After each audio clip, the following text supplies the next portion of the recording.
Well, we'd like to welcome all of you and thank you so much for coming today. We would like to also thank our board members who have been so generous to come to support us to be on our board. Former Congressman Dennis Kucinich, Congressman Walter Jones, Congressman John Duncan. Thank you so much for spending some time with us. My name is Daniel McAdams.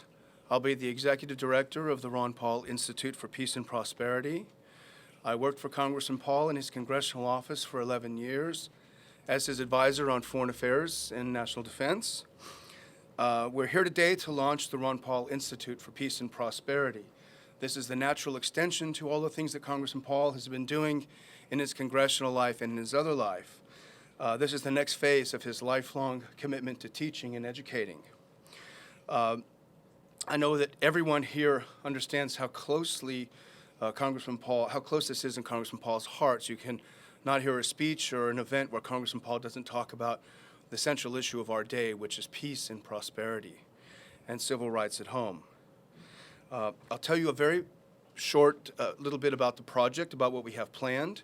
This is a special project of Congressman Paul's Free Foundation, which he founded as an educational 501c3 organization in 1976. So it's his long-standing institute, and we are a special project of that institute. A quick rundown of our activities that we have planned. Our website has just gone live, so we have liftoff. That will be the delivery vehicle for news, analysis, columns, information to help inform people about the move of non-interventionism abroad and the fight for civil liberties at home. We have many programs that we are scheduled that we hope to start very soon, including programs that focus on education, which has always been Congressman Paul's main focus. We have a diverse and large board of academic advisors that we have assembled. These are individuals that we've worked with over the years who have agreed to join us and help us design academic programs for the future. One of the things we have planned is a Peace and Prosperity Summer School, and this will help university students in political science, international affairs, and journalism to help give them some of the tools and some more education to go forward. We will focus very strongly and heavily on student writing on the website, and we plan an award for the best university journalists. We'll be monitoring the votes of Congress members and coming out with a scorecard, a Peace and Prosperity Index. We plan many briefings and seminars and events, not just in Washington, but throughout the country and probably beyond. So let me please introduce the person whose career made this all possible, Congressman Ron Paul. Thank you, Daniel.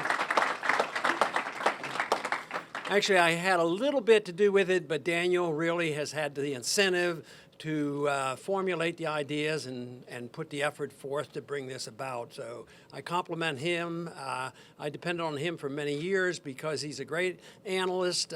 But my staff over the years have generally said that it wasn't too difficult working for me because they said that it was easy to find out whether a bill or a position actually conformed with the Constitution, and it didn't take too long to find that out. So anyway, it is a delight that we're here starting this. It's very important to me. It is an educational institute, and I'm a strong believer in education because I believe government is a reflection of the people's attitudes. And if the people want war, the governments will start war. If the people want peace and detest what's happening, we will get peace. But peace and prosperity is a great goal. Who can be against peace and prosperity? But it seems like we have a lot of antagonists because we don't have that much peace. If you look at the 20th century, it was pretty bad. And the prosperity is very, very shaky today. Randolph Bourne said that war is the health of the state, and I believe that. And the state is the threat to liberties, and it's always much worse under wartime conditions. So it is for that reason and the theme of working toward peace, and for me the answer, the alternative is if we understand the concepts of civil liberties and personal liberty, that we can have peace and prosperity more so than we've had in the past. It's because we get too careless And unfortunately, many times when a government or system ends, it doesn't end because of an enlightenment so often as it comes because we go bankrupt, and then the enlightenment comes. We'd like to head it off. We'd like to see some enlightenment and maybe have a more graceful transition. But if not, if there is a dire need for new policies, I think we want to be in a position to offer that. Now, I'm going to cut my remarks a little short here and maybe make some comments a little bit later on. But I want to recognize our special board right now. I do know that some may have to leave, but I'm going to start off with inviting Walter Jones to come up here because he has some very, very strong beliefs in this issue. So I am delighted and very proud that he has joined our board. Thank you. Ron, thank you very much. I do have to be on the Senate side shortly for a meeting with Pat Roberts, but nothing would come before this for me personally. I am the only one at this table who made a horrible mistake and voted to send our young men and women to die in Iraq. I will go to my grave regretting that vote. The reason that this Ron Paul Institute is critical is because I do not know where the conscience is in Washington anymore. With Dennis leaving and Ron running for the presidency and Jimmy and myself and just a few others, war is something that is just accepted but never debated. It's your son that's dying, not my son. This institute is critical. Peace and prosperity. I want to talk about war for just another moment or two. When I see the number of young men and women who have died going back to Vietnam, now up, including 3 or 4 last week in Afghanistan, there is no outrage. Where is the outrage? There is none. It hardly makes the papers anymore. Peace and prosperity is the key to America's future. I would like to believe that over a period of time, as the Ron Paul Institute educates young people, middle-aged people, older people, to the fact that we have a Constitution and we have a responsibility. Dennis Kucinich led the fight to impeach George Bush. George Bush should have been impeached, but it didn't happen. There was not the outrage from the American people to have a president, going back to Lyndon Johnson, to George Bush, who led this country to war without the Constitution, who led families to cry at funerals, to lead moms, who I've met one, whose son has half a body left, but still living. This institution is to educate America to better days. And I am honored, I'm humbled, and I'm pleased to be on this board. One other point very quickly. Ron Paul has created a network like I've never seen before. I think you have too, Dennis, to say the least. But the point is, from here, the Ron Paul Institute has to grow. It can't be a one-day excitement, and then a week from now, no one knows about it. Let's go home and let's write letters. And I'm making a commitment to my friends today that I will start this next week. I want to write every paper in my district, the 3rd District of North Carolina, and I want to tell people that there's still hope. There still is a Constitution. And there's a Ron Paul Institute that will make sure that you understand that there is no future for America without the Constitution.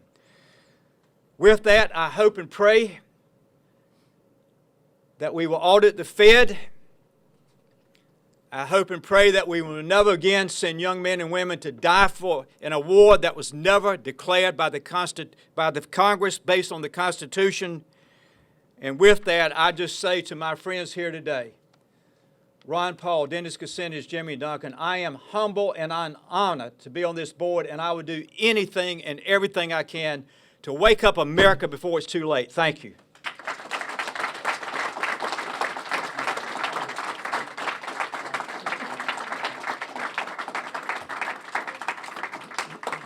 Thank you very much, Walter. I don't know if anybody can say it much better than that, because he obviously feels very strong about that, as we all do. But I do want to move on now, and one point that we want to make with the Institute, it's obviously not going to be partisan. When it comes to the several issues that I've worked on, monetary policy, it's been bipartisan, and on foreign policy and civil liberties, very often it's bipartisan. And I am very pleased that we have a very good friend with us today, and he happens to be in a different party. But he happens to be independent-minded, and he happens to vote the way he believes in. And I have been good friends, and I want to thank him very much for coming here today. And I'd like to recognize Dennis Kucinich right now. Thank you.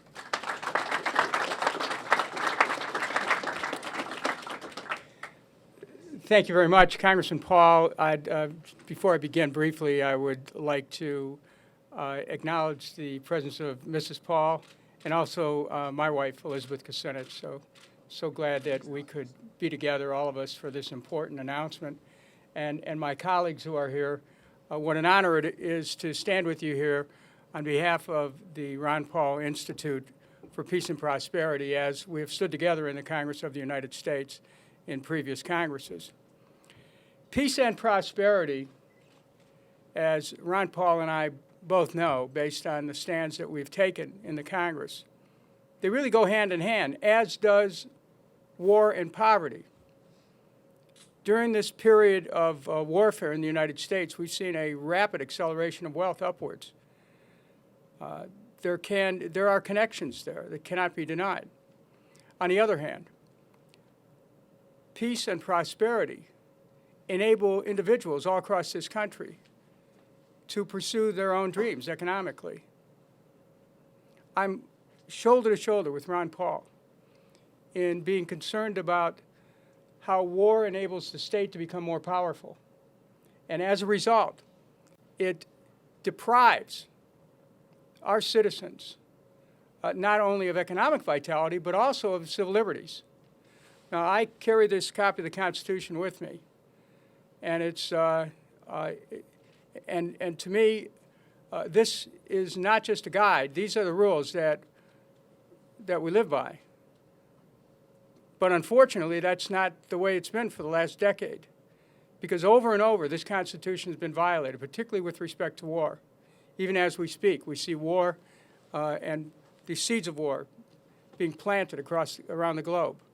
That's why this institute has so much importance, because it will provide a place for people to gather from across the political spectrum so that we can, as Americans, address our common concerns about freedom, about peace, about prosperity, and in doing so, help to rescue our country from a trajectory that it's on right now that can only lead to our destruction. We come here because we love America. And I will say, Ron, that in all the debates that you and I stood shoulder to shoulder, the thing that impressed me the most is your love of country. And that's what brings us all here this afternoon for this joyous occasion of launching the Ron Paul Institute on Peace and Prosperity.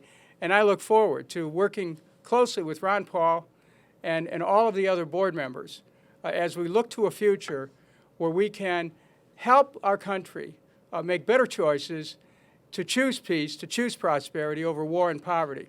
Thank you very much, and welcome. Thank you.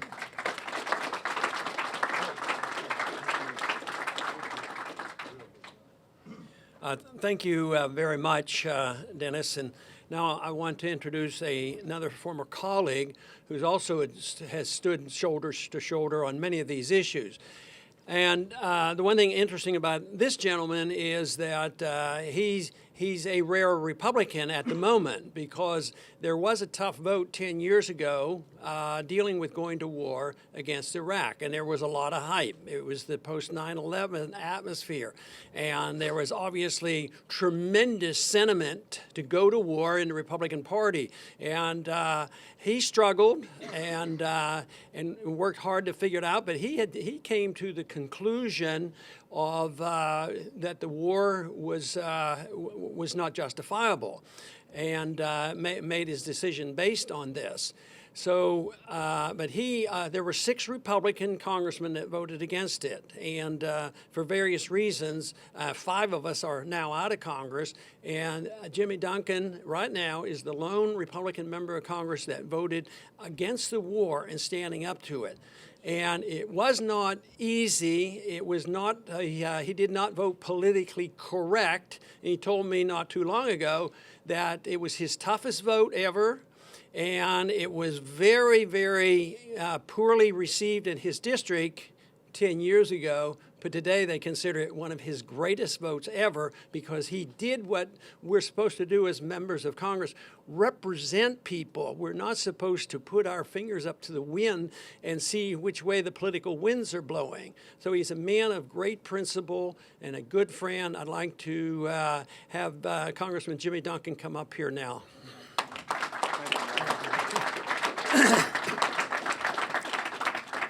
Well, Ron, thank you very much. And ladies and gentlemen, I really don't have words adequate to express my admiration and respect for Ron Paul. In my opinion, he's one of the finest men I have ever known in my lifetime. And it's an honor for me to be associated with him in any and every way.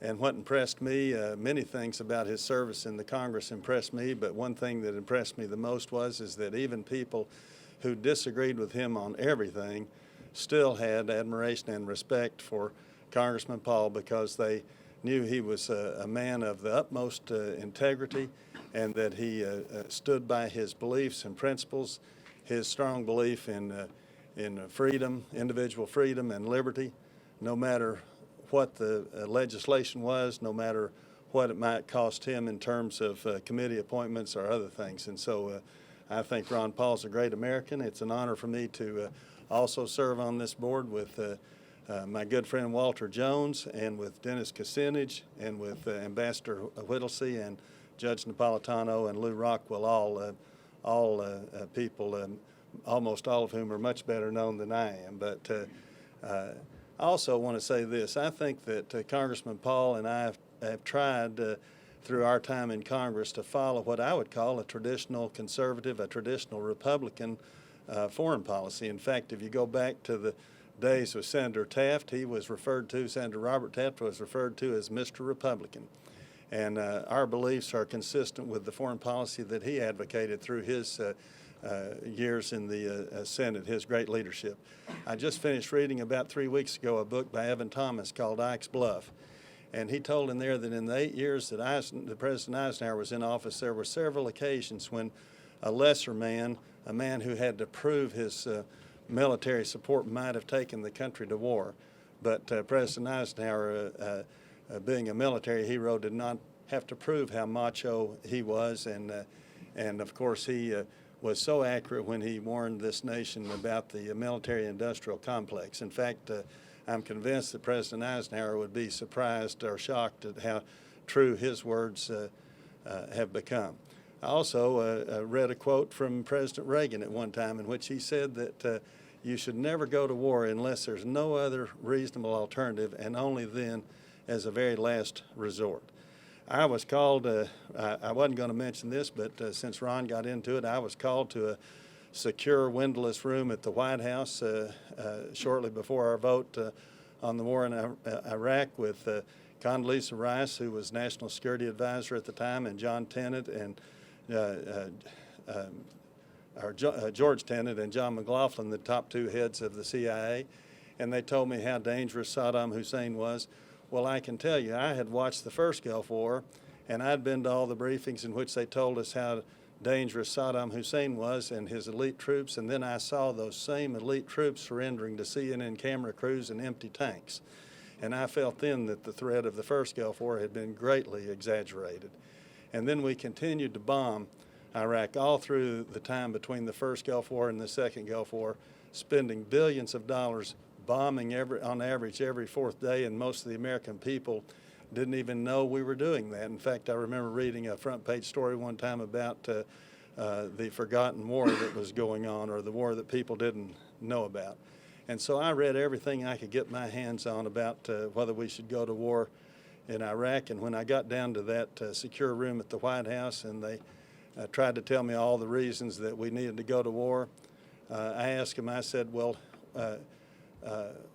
how do you, if you can get past the traditional conservative position of not wanting the U.S. to be the policeman of the world, and if you can get past the traditional conservative position of being against huge deficit spending, and if you can get past the traditional conservative position of conservatives being the biggest critics of the UN, and you're going to go to war to enforce UN resolutions, if you get past all those traditional Republican, traditional conservative positions, do you have any evidence of any imminent threat? And they didn't. And in fact, that was confirmed by George Tenet in his first speech at Georgetown University the day after he resigned as head of the CIA. I think it is so sad what we've done through the years, and so I'm very strongly in support of what Dr. Paul is trying to do here, and not only on peace, which I think is the most important thing, but also I think if we'd followed Dr. Paul's philosophy, this country could be booming beyond belief, but big government holds us back in so many ways. And so I took the floor a few months ago to pay tribute to Dr. Paul, and I said that I'm now in my 25th year in the Congress. It boggles my mind to say that, but in the 16 years that we served together, I don't think any two people voted more alike than he and I did, and I'm very proud of that. So thank you very much, Ron, for letting me join you in this crusade. And Daniel, thank you for all the work that you've done over the years, because I'm very familiar with the work that you've done. Thank you very, very much.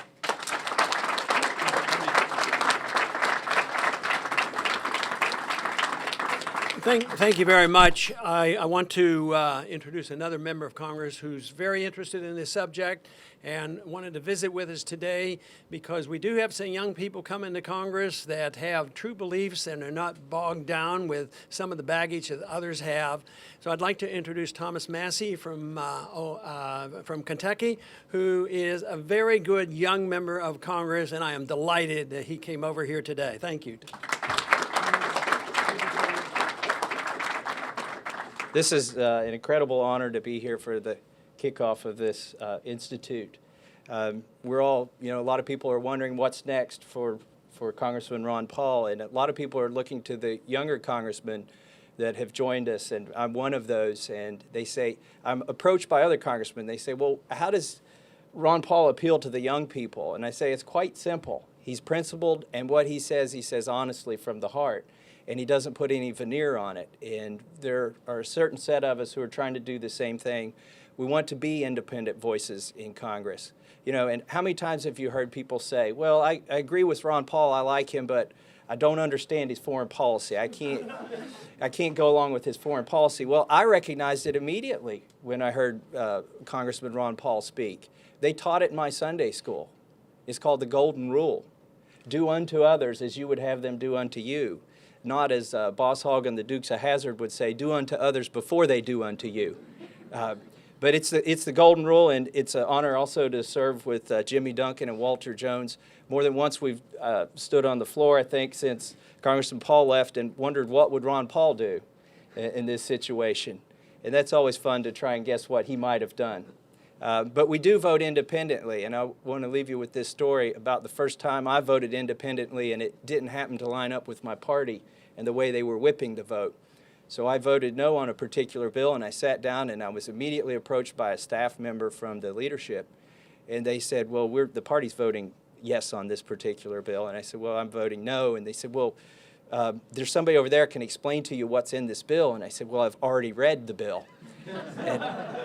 And they said, well, you must have made a mistake. I said, no, this is my vote. I'm voting no on this. And they said, well, we're not whipping this vote on this bill today, so you can vote how you want. And that's when it hit me. And so anyways, I just admire Congressman Ron Paul because he didn't vote the way they told him to vote. He always voted in a principled fashion. Thank you very much.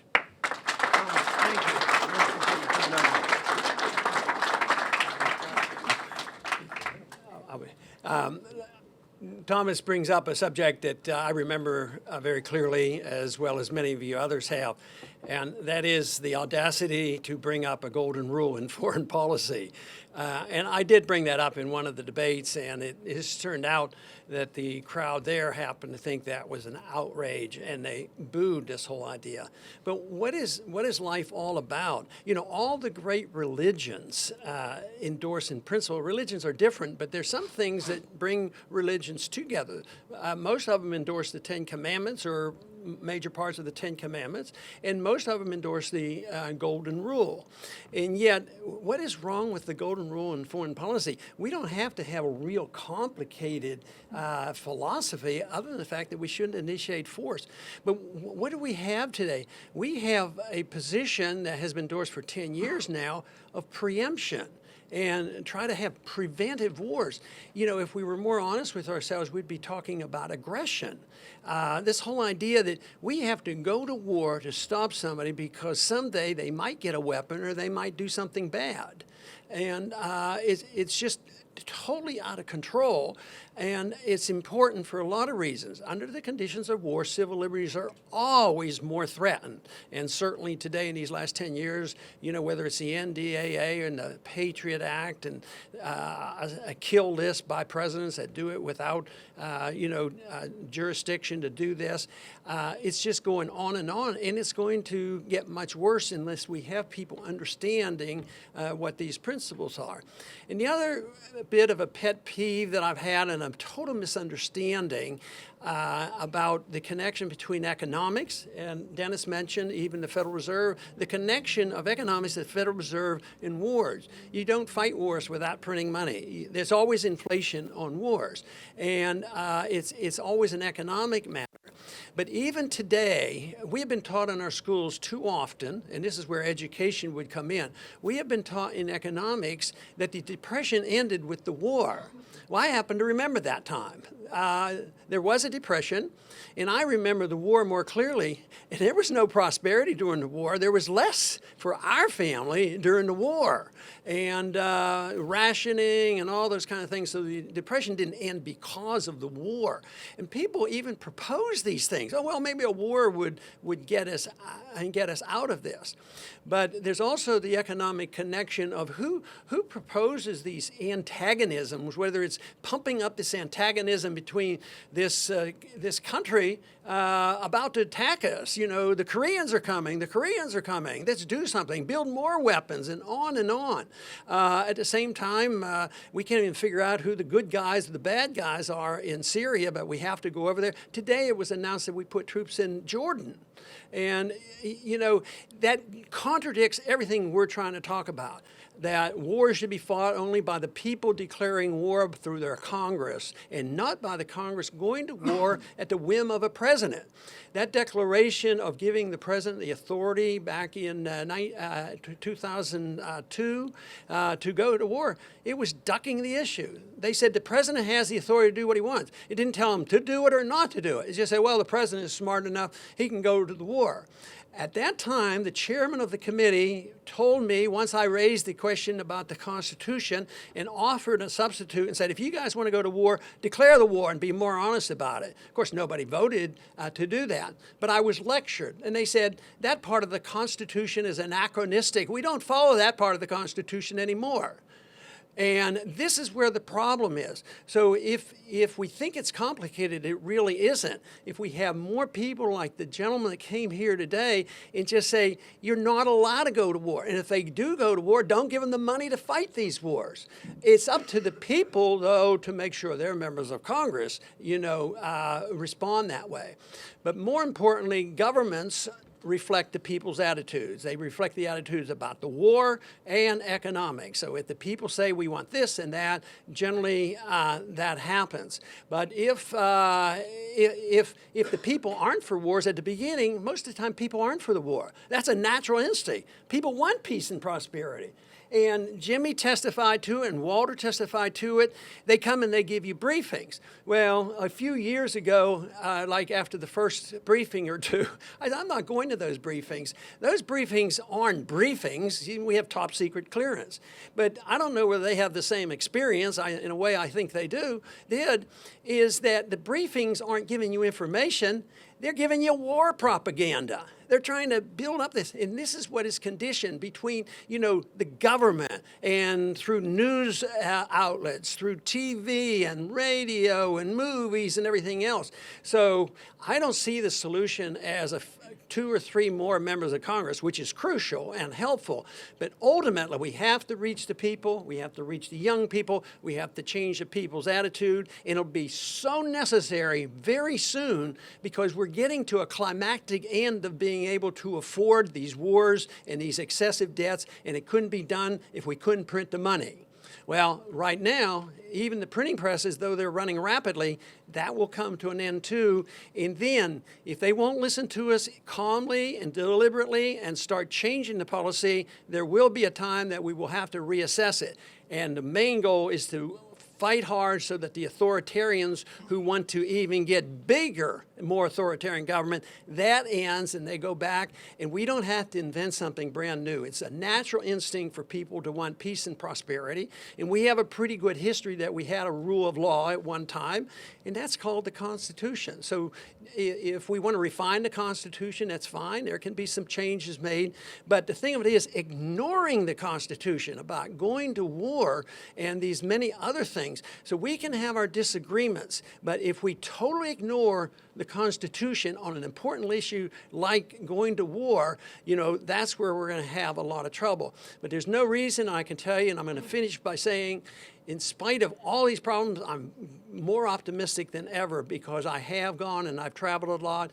This week I've been to the University of Florida and up to Brown University, and the young people responding very, very favorably. I haven't had any young person come up to me and said, you know what, we need more war. I think this is a good idea.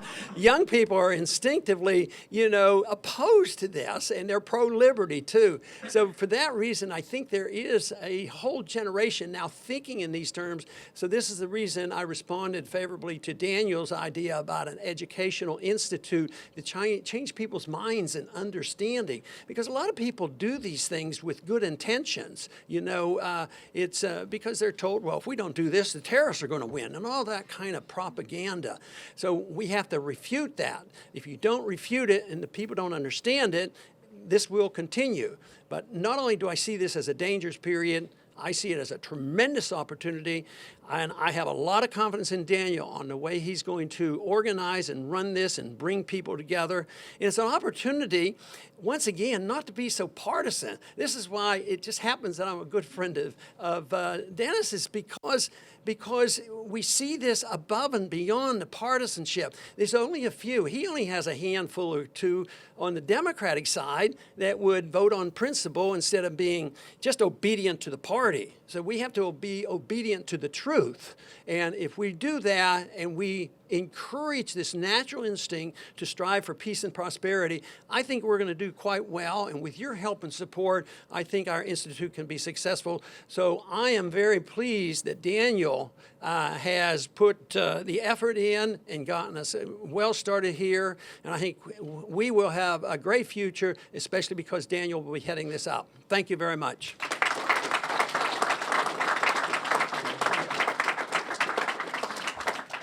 Well, we can take a few questions. I would ask that members of the media only ask questions first, and if you wouldn't mind identifying yourself and the organization that you're with. Are there? John Glazer, antiwar.com. Will the Institute take the form of more traditional think tanks, hiring academics and experts to write up policy papers, or is it primarily focused on the news and commentary on the website and getting the word out? It will not be a traditional think tank in that form. The era of the long, detailed policy paper is over. We want to be much more dynamic. We want to reach out, to go where people are, to hold small seminars in many places, to have a very lively website with a lively debate and bring people and draw them in, not to have us locked in some little room. writing papers. So no, we'll be very, very different. Thanks. Go ahead, please. Matthew Feeney from Reason Magazine. I'm wondering, how do you plan to measure the impact of the Institute in the years going forward after holding these educational programs? If we have no more wars, we've been successful.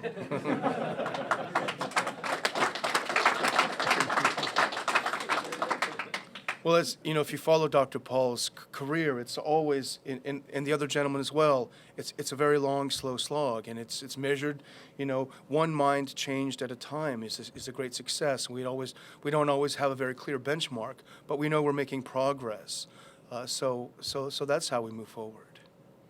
Please. Julia Rashadi with Roll Call. Are there any initial projects to speak of that you plan on jumping into right away? Sure. Well, as I said, the website is not only live now, but actually our lead article today is Congressman Paul's manifesto of sorts, explaining why we're doing this and what the situation is now. So that is the initial. We're hoping to launch the Peace and Prosperity Summer School, perhaps as early as the summer of 2014. But we'd like to have some seminars before that, and I would say within the next a few months, there'll be some activities that you'll see. Go ahead. James Hillman from Politico. You said you'd be scoring votes. Are those going to be like war-related votes, or like how much prosperity stuff is going to be in there? What's that? Yeah, the prosperity part. I mean, essentially, it will be according to our mission, which is dealing with foreign policy and civil liberties. So we will, for example. And I'm sure Congressman Paul would agree, any bill that contains any sort of sanctions or something of that nature, we would pay very close attention to. Anything that calls for or demands some country do something, we'll pay attention to that nature. The strictly financial side is something rather different. We will focus really on foreign policy, war, and civil liberties. Seth McLaughlin with the Washington Times. Will that scorecard include anything about Guantanamo Bay related stuff? And Dr. Paul, can you weigh in on where you are right now on that? On Guantanamo? Yeah, and whether or not that should be shared. Well, I like the current president's position during his campaign. No, I think Guantanamo is not an American system. I mean, I think it's politically popular. It can be demagogued, and only true heroes, support. You only can, if you're a supporter of Guantanamo, you're a true hero and you're a great patriot. But that's outside the law. We have tried, I think, nearly 300 potentially terrorists in our judicial system. And even those who did that first bombing of the towers, they were tried here in this country and convicted. This idea of having secret prisons, just think of the stigma. I think that is such a negative for us, because what do people think of when they think of Guantanamo? They think of torture. And now it's secret rendition. Although I can't present the papers, most people believe that secret rendition is still going on. And this whole idea of Guantanamo and who the bad guys are, right now they aren't adding too many to Guantanamo, but they get on the assassination list. And then when you bring up the idea of civil liberties and say, well, what about the rule of law? And they say, well, we review this, and a couple of us sit around and we make a decision. We decide whether he's bad guy, and if he is, we put him on the assassination list. And that's their idea. So I think Guantanamo symbolizes that very much, and I think that'll be one of the toughest things to deal with, because I imagine the numbers are against us on that. But when people understand this connection of foreign policy and civil liberties, I think they would come around. We lose so much more by holding 100 people in Guantanamo and clinging to a system that is so un-American. My question is for Senator Paul as well. Because you mentioned that young people that you talk to support non-interventionist foreign policy. I'm Catherine Tim with Campus Reform, by the way, Leaders for Students Campus Reform. So do you think it's overwhelming among young people supporting non-interventionist foreign policy? And those that don't? Okay, she asked, how strong do I think the sentiment is in the colleges about being non-intervention? Well, if I go to a campus and they have 20,000 people and we get 4,000 to come out, among those 4,000s, it's very, very strong. I can't speak for the people that don't come.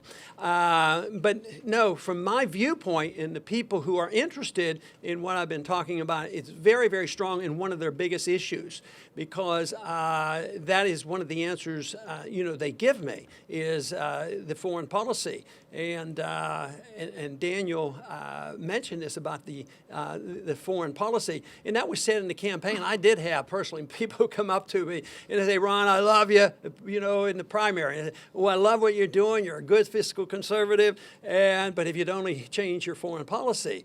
But so often what the problem there, and the young people understand this, is, we condemn liberal Keynesianism. Oh, well, they're going to pump this money in and create these jobs, and it's going to be a miracle worker. But the conservative war people do the same thing. They can't close down the B-35 bomber because it's built in 40 states, And so everybody has their congressman voting for this stuff.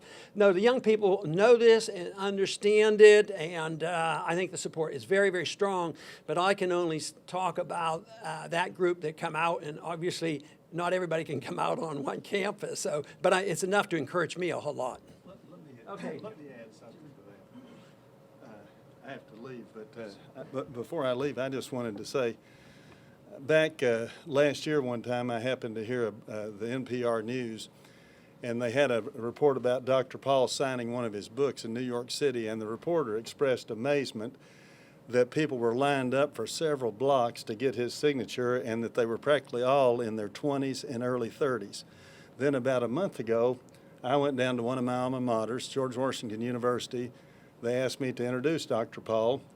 Several thousand students turned out, and I think they actually turned people away. They had people standing around the walls, and they couldn't believe, even the officials at GW were amazed at the turnout. And then just this past Friday night, I had Dr. Paul come speak in Knoxville to our Lincoln Day dinner. Ordinarily, in an off year, we would have been lucky to have had 300 or 400 people at that dinner. We had almost 800 people, and almost half of them were people in their 20s and early 30s, and I had never seen anything like this before. And I had every top Republican that you could ever imagine over the years speak at that Lincoln Day dinner. They lined up, several hundred of those young people lined up to come get his autograph or express their support. It just amazed me, and I just thought I'd add that before I take off, but thank you.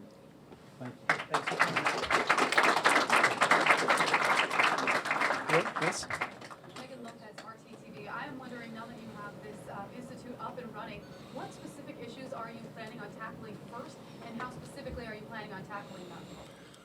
Well, I think the main idea is to try to feature lively writing that engages people. We want to feature writing that's more journalistically oriented. We want to look at the crucial issues of the day. What about this rapid expansion of U.S. Special Forces Command throughout the world? Look about what's happening in Africa with the failed intervention in Mali. Look at the aftermath of Libya. I mean, if anything, our problem is going to be having too many things to try to cover, at the time, and that's not even going into the civil liberties. I mean, business is booming for an organization interested in non-interventionism and interested in peace, because sadly we don't have a lot of competition. Follow-up question. Is there anything in particular, drones, for instance, the rhetoric of North Korea, anything in particular that you have in mind? Well, Congressman Paul's piece today on our website talks about drones. His weekly column, I believe this week, talks in detail about travel to Cuba and Guantanamo. So these are all critical issues. As I say, it's just a matter of prioritizing. There are just even too many to deal with. Yes. Nikki Schwab with the Washington Examiner, and this question is for both of you, but I'm wondering if there's a particular vote or moment in Congress when you guys realized that you were allies and then struck up your friendship. That's a good question. When did we discover we were allies? You can start it off.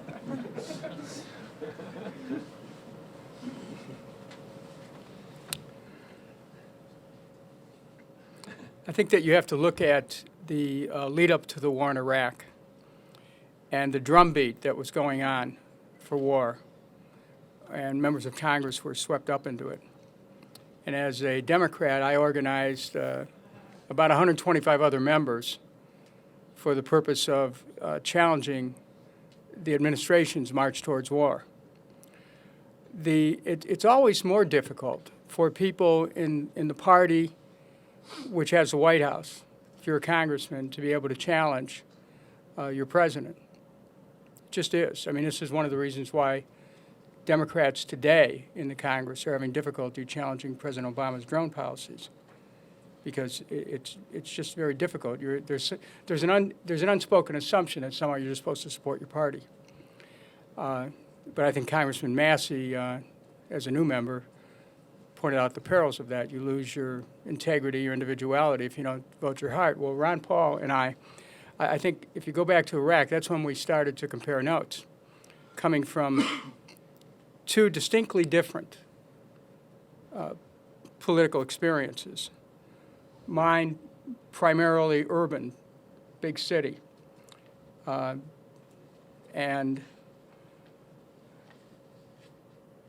when I understood, as Jim Duncan spoke, that the information that was given us was not accurate, as we all understand now, that we were lied to take us into a war.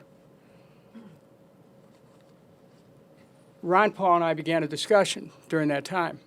This is in 2002.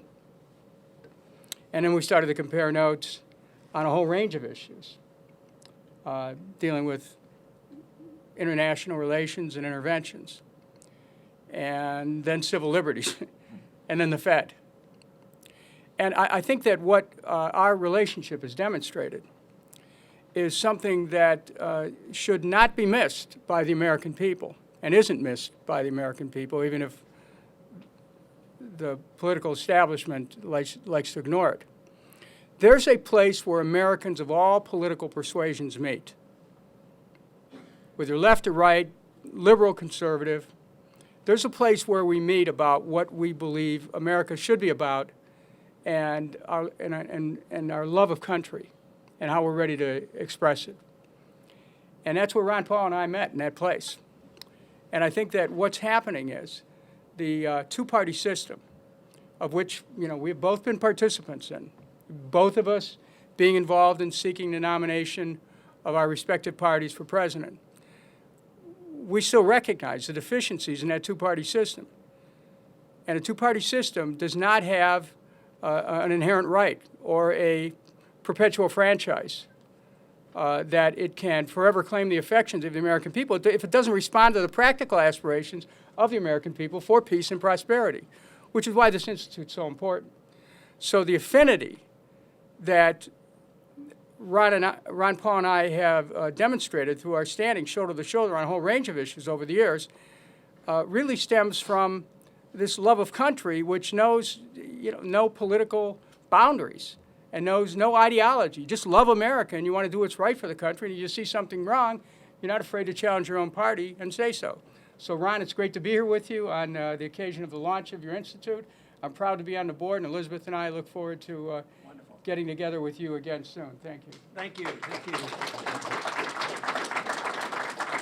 I might just add a comment, because I remember one incident even a little earlier, because shortly after Dennis came into Congress, he sought me out and we talked about a sovereignty issue. I can't remember whether it was NAFTA or the WTO, but he approached me and said that he thought we should defend this position from a sovereignty issue. Also, the Fed, he did mention the Fed, that he was very interested in that, and we joined forces in that area. We don't agree on every issue. We recognize where our disagreements are, but he points out that we can talk to each other and try to work it out, and not be wasting so much. The great waste, I think, is overseas, and waste of lives and waste of money. And war is the health of the state. Peace is the health of the people.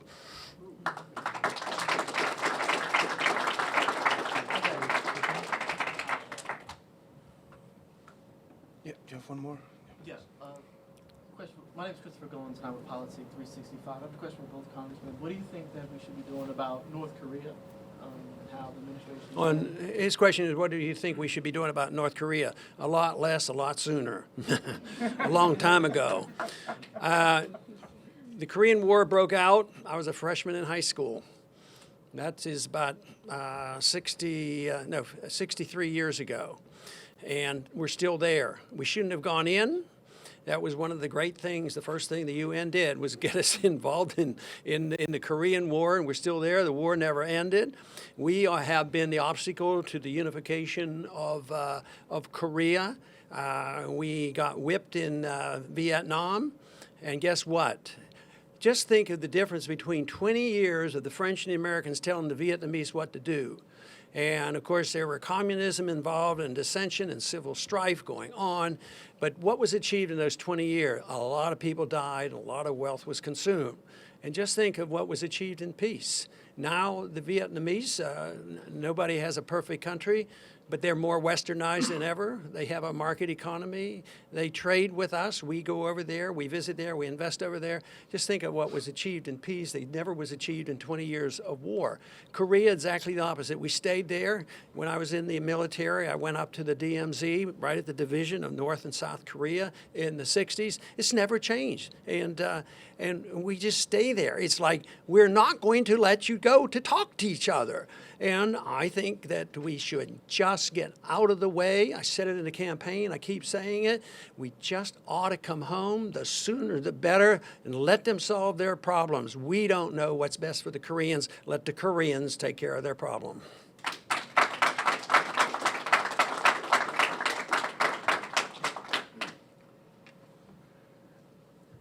Last week, I spoke to someone who had spent some time in North Korea, and one of the things that he shared with me, which I will share with you, is that when he was in the North, most of the people he talked to, he said, talked about unification with the South in a very emotional way. And when he was in the South, he didn't hear much discussion about that at all.